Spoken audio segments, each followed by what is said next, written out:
బాబు జానకి ఎక్కడమ్మా? రాముడిని అడగండి. ఆ జానకి కాదు బ్రదర్, నిన్న ఇక్కడ ఉన్న అమ్మాయి. నిన్న అమ్మాయిని ఈ రోజు అడుగుతారేటంటే ఆవిడ ట్రాన్స్ఫర్ అయిపోయి ధవళేశ్వరం వెళ్ళిపోయింది. ఏంటి ధవళేశ్వరం? అది ఎక్కడ? గూగుల్లో చూడండి దొరుకుతుంది. ఇప్పుడు ఈ గూగుల్ కి ధవళేశ్వరంకి ఎంత దూరం? ఏడు నాలా బా తెలివైనడే, బాగా ఎడ్యుకేటర్ లాగా ఉన్నాడు. ఏటి అలా చూస్తానువా?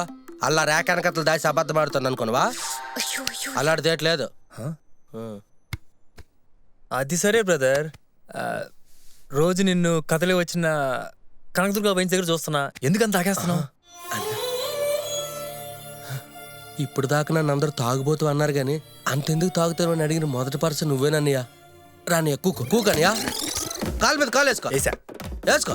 ఈ ఆఫీస్ మొత్తం నీదేనన్నయ్యా. ప్రతి పెగ్గానికి అతలు కిక్కున్నట్టుగా ప్రతి తాగుబోతుడు వెనకతలు ఒక అమ్మాయి ఉంటుంది అన్నయ్యా.